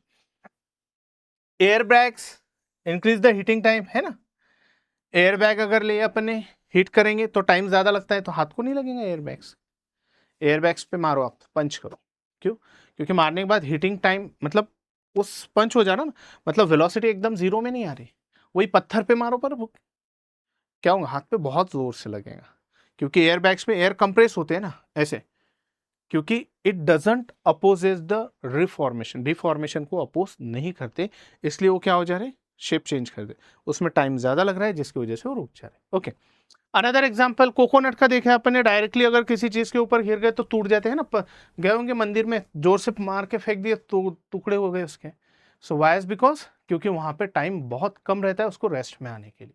ओके, सिमिलरली ये force is equal to gravitational force, F is equal to क्या होता है, एम जी, पहले भी देखा है अपन ने इसको, क्योंकि ग्रेविटी उसको नीचे की तरफ खींच रही है, when an object falls under the gravity acceleration is denoted by G, तो उस टाइम में एक्सेलरेशन को किससे डिनोट करते हैं, हम जी से डिनोट करते हैं, और जी की वैल्यू कितनी होती है, 9.8 metre per second square, previous slide के अंदर देखे हमने। ओके, अब इसमें एक चीज, acceleration due to gravity does not depends upon the mass of object, mass of object के ऊपर gravitational force, acceleration due to gravity कभी भी डिपेंडेंट नहीं होता, इंडिपेंडेंट होता है, वो सिर्फ डिपेंड करता है मास ऑफ अर्थ, अर्थ के ग्रेविटी को लेकर है तो अर्थ के ग्रेविटी पे डिपेंड करेगा, मून पे गए तो मून की ग्रेविटी, मतलब मून का मास कंसिडर करेंगे, तो ऑब्जेक्ट के मास पे कभी भी डिपेंडेंट नहीं होगा। Okay, let us see then newtons third law of motion, ये सबको याद है, याद आ गया बचपन, every action has equal and opposite reaction, हर एक्शन की इक्वल और अपोजिट रिएक्शन होती है, मैं इसको बुक्के मारूंगा तो वो भी मुझे मारेंगे, हाथ पे लगता है ना, ऐसा तो है नहीं कि बस उसी को लग रहा है, हमें भी तो लगता है। If will kick the ball, action force, ball will react on it. अब एक सवाल है, और every action has equal and opposite reaction, मतलब अगर हम यहाँ पे एक फोर्स अप्लाई कर रहे हैं तो सेम फोर्स एक्ट होता है F2, लेकिन अपोजिट डायरेक्शन में, समझ में आ रहा है, मैं अगर फोर्स लगा रहा हूं एक बॉडी पे तो सेम फोर्स वो बॉडी मेरे ऊपर लगाएंगी, लेकिन अपोजिट डायरेक्शन में, फिर सवाल ये उठता सर नेट फोर्स तो जीरो हो जाना चाहिए, है ना, F1 प्लस F2 अगर ले रहा हूं तो सर आप तो बोल रहे हैं F1 is equal to minus F2 है, minus F2 plus F2 is equal to zero, कुछ भी फोर्स नहीं लगेगा सर, बट ध्यान में रखना है कि action reaction forces same body पे अप्लाई नहीं करते, अगर हम बॉल फेंक रहे हैं दीवार के ऊपर तो बॉल फोर्स लगाएगा किस पे, दीवार पे, और दीवार फोर्स लगाएंगी बॉल पे, तो सेम बॉडी पे इफेक्ट नहीं करते हैं action reaction forces, action reaction forces opposite दूसरे अलग अलग बॉडी पे एक्ट करते हैं, so that is the very important point, the pair of equal and opposite forces acts on two different object, दो अलग अलग ऑब्जेक्ट पे एक्ट होते हैं, सेम ऑब्जेक्ट के ऊपर एक्शन रिएक्शन फोर्सेस एक्ट नहीं करते हैं। ओके, एवरीडे एग्जांपल्स, चलना है एक्शन रिएक्शन फोर्स, आप अगर सरफेस पे चल रहे हैं तो आप कभी भी देखो, अपन ऐसे स्टडी करो उसको जरा, ऐसा लगेगा हम अर्थ को पीछे पुश करते हैं, तब जाकर अर्थ अपने को आगे पुश करती है, करेक्ट, अगर किसी के ऊपर से जंप करने खेले है ना, तो हम क्या करते, पहले उसके पीठ के ऊपर हाथ रखते, फोर्स लगाते, तब जंप करते, या मुझे यहां से जंप करना है तो मुझे पहले अर्थ पे फोर्स लगाना पड़ेगा, मैं यहीं से ऐसा ऊपर फोर्स नहीं लगा, मुझे पहले ऐसे झुककर फोर्स लगाऊंगा, जितना ज्यादा फोर्स नीचे से लगाऊंगा उतना ज्यादा अर्थ पे लगाऊंगा, उतना ज्यादा अर्थ मुझे ऊपर फोर्स लगाएंगे। टेबल के ऊपर चढ़ना है, मैं ऐसे ही नहीं चढ़ जाता, मैं टेबल पे हाथ रखता हूँ, फोर्स लगाता हूँ, तब जाकर टेबल मेरे ऊपर फोर्स लगाएगा, तब मैं टेबल के ऊपर चढ़ जाऊंगा। Is that clear? That is the first thing. पहला तो ये वॉकिंग वाला, चलते टाइम में अपन अर्थ को पीछे पुश करते हैं, अर्थ अपने को नीचे पुश कर, मतलब आगे पुश करती है। रॉकेट चंद्रयान 3 देखो कैसे लॉन्च हुआ था, देखो ये फ्यूल प्रोपेल करते हैं यहाँ पे अपन बहुत सारा, इसके वजह से एक्शन फोर्स इसके ऊपर क्रिएट करे अर्थ के ऊपर, तो अर्थ क्या कर रही है, फोर्स लगा रही है रॉकेट के ऊपर, जिसके रिएक्शन की वजह से क्या हो रहा है, आपका रॉकेट ऊपर के साइड में जा रहा है। ओके, गन, गन चलाए हो कभी? नहीं सर। आप जब गन चलाते हैं तो बेटा देखो आपके हाथ पे जर्क कैसे महसूस होता है, अगर फर्स्ट टाइम चलाया, अगर पता नहीं रहा ऐसे चलाए तो बस मुंह फूट जाएगा। तो क्या करते हैं अपन, हमेशा देखो ऐसे फोर्स लगाते हैं, ऐसे पीछे के साइड में, कभी भी देखो आप ऐसे क्यों, आप जब भी देखे होंगे जो गन चला रहे हैं उसका ऐसा हाथ क्यों हो जाता है, क्योंकि आप गन के ऊपर, बुलेट के ऊपर फोर्स लगा रहे हैं, बुलेट भी क्या कर रही है, आपके हाथ के ऊपर फोर्स लगा रही है, जिसकी वजह से रिएक्शन फोर्स क्रिएट हो रहा है, आपको बैकवर्ड जर्क महसूस होता है। ओके, तो here action force pushes ground, तो क्लियर है यहां तक? तो ध्यान रखना, even though recoil forces are exactly equal, the magnitude of acceleration are not equal. अच्छा, यहां पे ये जो रिकॉइल वाला है, भले ये फोर्स और ये फोर्स इक्वल है, लेकिन एक्सेलरेशन सेम नहीं रहेगा। क्यों? क्योंकि इसका मास छोटा है। तो इसका मास छोटा है, मास इंटू एक्सेलरेशन, ये भी m1 इंटू ए1, इसका m2 इंटू ए2। अब बुलेट का मास होता ही कितना है, 10 ग्राम पकड़ लेंगे, 10/1000। अगर वो एक्सेलरेट हो रही है समझो 20 मीटर पर सेकंड स्क्वायर से, 20 से ज़्यादा ही हो जाएंगे, ठीक है, और समझो 30 के स्पीड से 40 के स्पीड से जाएंगे तो 60 ले लेते हैं, ठीक है, 60 मीटर पर सेकंड। m2 इसका मास कितना होगा, कम से कम 500 ग्राम तो होगा, 500/1000, दोनों फोर्सेस इक्वल है, a2 निकालना है आपको, 1000 सीधा कट हो गया, 0 कट हो गया, ये दूसरा 0 भी क्या हो गया, कट हो गया। सो a2 इज इक्वल टू कितना हो गया, 6/5, 1.2 metre per second square. Bullet की कितनी है, 60 मीटर पर सेकंड स्क्वायर, इसकी कितनी मिली, 1.2 मीटर पर सेकंड स्क्वायर। क्यों? क्योंकि दोनों के मासेस अलग है, इसलिए फोर्सेस भी अलग अलग महसूस होंगे। ओके, चलो next, force acting on a system of object. अगर सिस्टम ऑफ ऑब्जेक्ट है, treating connected body as a single system, तो अभी समझो, देखो अभी इसको सिंप्लीफाई करते, ये बॉडी m1 है, ये m2 है, हमने इधर फोर्स लगा दिया, इसके अंदर ये स्ट्रिंग है, तो ये जो फोर्सेस है, this is called as the tension force, उसको क्या कहते हैं, टेंशन। स्ट्रिंग के अंदर जो इंटरनल फोर्स एक्ट होता है, जब अपन खींचते हैं ना, तनाव महसूस होता है स्ट्रिंग के अंदर, that is nothing but called as the tension. तो अगर ये बॉडी कंसीडर कर रहे हैं, इसके ऊपर फोर्स लगा रहे हैं अपन, F इज इक्वल टू क्या होता है, मास इंटू एक्सेलरेशन। और यहाँ पे मास मतलब अगर दो बॉडी कनेक्टेड है तो मास मतलब टोटल मास कंसीडर करते हैं m1 plus m2, so here mass will be m1 plus m2 into a. So इसलिए फोर्स का formula is equal to m1 plus m2 into a. अगर ये m1 प्लस m2 को इधर भेज दिया तो एक्सेलरेशन का फॉर्मूला क्या मिल जाएगा, f upon m1 plus m2, f upon m1 plus m2 is equal to क्या मिल जाएगा, सिंपल एक्सेलरेशन मिल जाएगा। Is it clear? So internal forces यहाँ पे कौन कौन से एक्ट हो रहे हैं, tension acts equally in opposite direction inside the system and cancel out. अभी यहाँ पे टेंशन देखो, ये बॉडी अगर है तो इसकी टेंशन इधर के साइड में एक्ट होगा, ये बॉडी है, ये इधर के साइड में जा रही है, इसका टेंशन इधर के साइड में एक्ट होगा, ये भी टेंशन है, ये भी टेंशन है, यहाँ पे नेट इफेक्ट क्या हो जाएगा, जीरो, अपोजिट डायरेक्शन में है, इस समझ में आ रहा है, इसका नेट इफेक्ट कितना हो जाएगा, जीरो। एक्सेलरेशन के ऊपर इस टेंशन का इफेक्ट नहीं गिरता है। क्यों नहीं गिरता है? क्योंकि ये बॉडी कंसीडर करते हैं बेटा, तो ये भी टेंशन टी रहता है, ये बॉडी के लिए ये भी टेंशन टी होता है, लेकिन ये इधर के डायरेक्शन में आ रहा है, ये इधर के डायरेक्शन में, दोनों अपोजिट डायरेक्शन में रहे तो नेट फोर्स के लिए उनको जीरो मतलब कैंसल आउट करेंगे अपन, T minus T will be zero. Okay, इसलिए जब अपन नेट फोर्स ले रहे हैं तो सिर्फ आप फोर्स कंसीडर करो, F upon m1 plus m2, उसके अंदर टेंशन का कोई भी रोल नहीं आ रहा। क्यों नहीं आ रहा, समझ में आया क्या? इस बॉडी के कांटेक्ट में है तो ये T है इधर के डायरेक्शन में, इस बॉडी के कांटेक्ट में है तो ये T इधर के डायरेक्शन में है, इसीलिए दोनों एक दूसरे को क्या कर रहे हैं, कैंसिल कर रहे हैं, क्योंकि every action has action reaction force है, ये फोर्स इधर के साइड में है तो इसलिए अपोजिट डायरेक्शन में इसके एक्टिव होंगे। अब ये स्ट्रिंग इसको इधर खींच रहा है तो इधर से कोई फोर्स नहीं, तो ऑब्वियसली ये इधर ही जाएगा, इसलिए टेंशन इसको इधर के साइड में। ओके, चलो एक्सटर्नल फोर्स सिर्फ कौन सा है, एफ है, जो मोशन कॉज कर रहा है, इसलिए हम लोगों ने उसको simply F upon m1 plus m2 consider किया। सो एट अ ग्लांस समरी अभी तक क्या क्या देखे हैं आज के क्लास के अंदर। सबसे पहले क्या देखें, friction acts on an object in direction opposite to the direction of motion, motion के अपोजिट डायरेक्शन में एक्ट होता है।